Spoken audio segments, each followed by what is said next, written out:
¿Qué tal, gente? Bienvenidos a su canal Ingenieros en Proceso. Mi nombre es Santiago Cruz y el día de hoy les traigo un tema que revolucionó la física y que hasta la fecha del día de hoy se sigue viviendo en nuestro día a día. Y además, que parece difícil, pero en realidad es súper fácil, ya que hablaremos de la electrodinámica, en la cual abarcaremos sus fundamentos y sus usos. ¿Jamás te has preguntado cómo sirve un interruptor para encender el foco de tu cuarto? Pues bien, aquí te daré las respuestas a tus preguntas. Comencemos. Para empezar este grandioso tema, explicaremos una pregunta clave.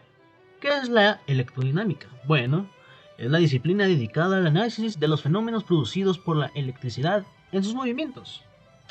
Estos estudios están dirigidos a la interacción de campos magnéticos y eléctricos con cargas en movimiento, sin olvidar que la electrodinámica clásica se ocupa de los campos y los portadores de carga de una manera primitiva basada en las leyes de James Clerk Maxwell. Todos los cuerpos conocidos en la naturaleza, ya sean sólidos, líquidos o gaseosos, se componen de átomos o moléculas, de elementos químicos simples o compuestos. Un claro ejemplo es las moléculas de agua, que tomamos para quitarnos al aliviar la sed, y estas están formadas por dos átomos de hidrógeno y uno de oxígeno. La carga, corriente, voltaje y potencia. La electrodinámica implica el movimiento de cargas eléctricas de una molécula a otra, utilizando materiales conductores como los materiales como el medio de transporte, ya sea química, como lo sería baterías, o incluso magnética, como lo sería un generador de electricidad. Corriente eléctrica. La corriente eléctrica no es otra cosa que la circulación de cargas o electrones a través de un circuito eléctrico cerrado, que se mueven siempre al polo negativo al polo positivo, de la fuente de suministro de fuerza electromotriz, FEM. Voltaje o tensión. Para producir un flujo de agua se necesita presión, y esto se puede lograr con un tanque lleno de agua, en el que el nivel o altura del líquido determina la presión. En electricidad, la presión sería el voltaje. La unidad de medida es el voltio, la V. Los submúltiplos del voltio son milivoltios y microvoltios. El instrumento con el que se mide el voltaje es el volímetro. Potencia. En la figura que se puede ver como la potencia, se comparan con dos tanques que se producen un chorro de agua. El chorro más alto equivale a mayor potencia. La unidad de potencia es el vatio, 1 W. Un voltio, 1 W, es igual a un voltio multiplicado por un amperio. La ley de Watt puede recordarse con el siguiente diagrama. P es igual a potencia, es igual a vatios, V. V, voltaje, igual a voltios, V. Corriente igual a amperios, una A.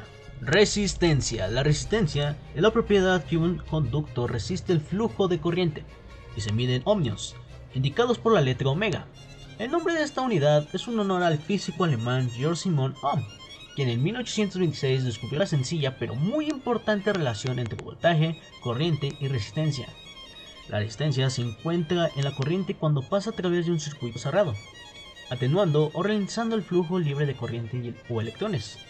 Cualquier dispositivo o elemento conectado a un circuito eléctrico presenta en sí mismo una carga o una resistencia o un obstáculo para el flujo de corriente.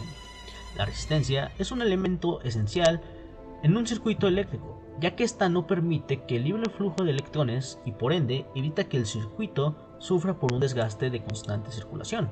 Resistividad. La resistividad es la resistencia eléctrica específica de un material.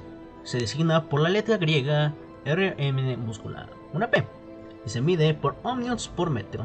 Su valor describe el comportamiento de un material frente al paso de corriente eléctrica, por lo que da una idea de lo bueno o malo conductor que es.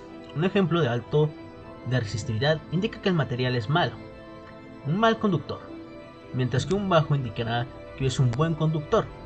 Un ejemplo: imagina que tienes dos cables del mismo tamaño, uno de cobre y otro de plástico. Si intentas pasar por corriente eléctrica por ambos, notarás que el de cobre permite el paso de la corriente con mucho mayor facilidad, mientras que el de plástico prácticamente no la deja pasar. Circuito paralelo en el hogar o industria. En los circuitos paralelos se debe tener mucho cuidado, ya que requieren de polo a tierra. El polo a tierra es un sistema de protección al usuario de los aparatos conectados a la red eléctrica. Consiste en una pieza metálica conocida como varilla de Cooper-Well, enterrada en el suelo con poca resistencia, y en los edificios se conecta a las partes metálicas de su estructura. Se conecta y distribuye por la instalación por medio de un alambre desnudo de cobre. En el cable de los aparatos es el cable de color verde. Debe llegar a través de los enchufes a todos los aparatos. Al conectar el volímetro en paralelo, deben estar las bombillas encendidas o no. El volímetro muestra en su mediación la misma diferencia de potencia, ya que el voltaje suele ser de unos 120 o 220 voltios. En el amperímetro está conectado en serie, y cuando encendemos cada bombilla, al cerrar el interruptor correspondiente, marca el consumo en amperios. Hemos llegado al final del episodio del día de hoy. Sin más, quiero recordarles, la electrodinámica no solo que sean libros o teoría, ya que esta se encuentra en cada interruptor, en cada cargador, en cada foco que encendemos. Sin más por el momento, te mando un cordial saludo. Mi nombre es Santiago Cruz y esto fue Ingenieros en Proceso. Hasta el próximo episodio.